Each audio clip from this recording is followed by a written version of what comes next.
Okay, Mike, this building erupted on Tuesday night when the Heat blitzed the Celtics in the third quarter of Game 1. A dominant defense and another Jimmy Butler playoff gem. That was the formula to draw first blood in this conference final. Now the Celtics look to fight back in Game 2 as we welcome you to NBA Courtside, presented by Chime. Both conference finals underway. The Western Conference started last night. Golden State with an impressive win over Dallas. They'll play again tomorrow night in San Francisco.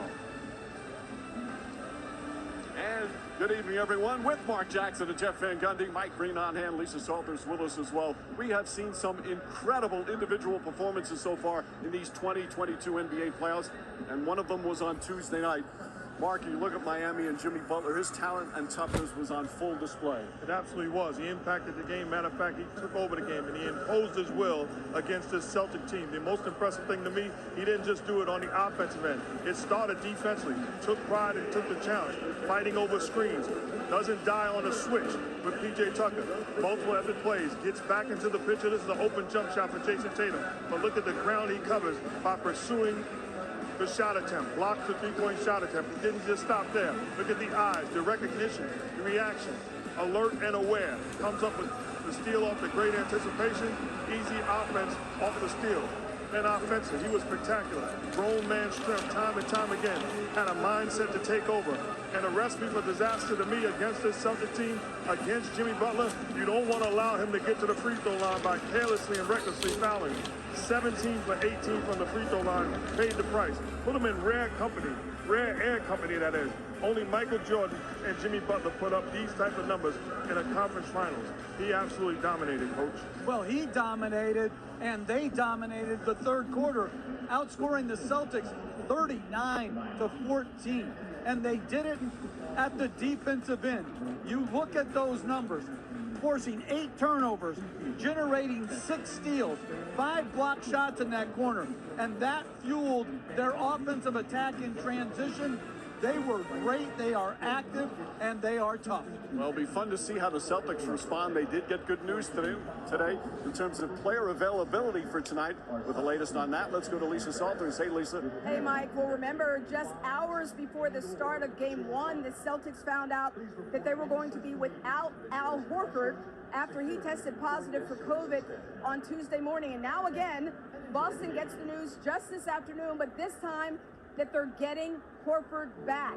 In just 48 hours, Horford was able to test out of health and safety protocols today by returning 2 negative COVID test results, both taken today. It's a new testing procedure that the league implemented last month as a way to potentially allow players who had tested positive to get back on the court on a game day. Horford tested twice today.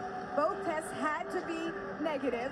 If either one had been positive or inconclusive, he would have had to remain in protocols, but Ime Udoka told us that Horford is feeling fine, that he never had any real symptoms, and that he will be in the starting lineup tonight. The other player that Boston gets back tonight is Marcus Smart, who didn't play in Game 1 because of a right mid-foot sprain.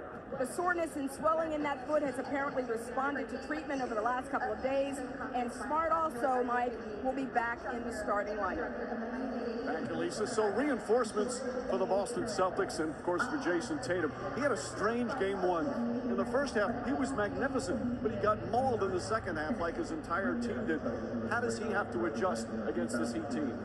Well, P.J. Tucker was very physical in the second half. But like you said, Mike, in the first half, 21 points, 5 assists, 16 of those 21 points were in the paint. He was absolutely terrific. And then in the second half, really struggled those 6 turnovers. And that fueled the Heat's attack. And listen, Jason Tatum, being a great player, has had bad games. Marquis knows how to bounce back. He's got to get rid of the ball quicker when they send the double team, and he's going to have to meet the physicality with his own physicality. And a welcome sight for him is Marcus Smart being back. Because Marcus Smart becomes the primary ball handler and takes the pressure off of Tatum of trying to be spectacular offensively, but even more so defensively. You get back Marcus Smart, the ability to defend this dynamic offensive weapon that the Miami Heat present. The Defensive Player of the Year solves a lot of your problems, and he's back and ready, Mike. All right, Mark.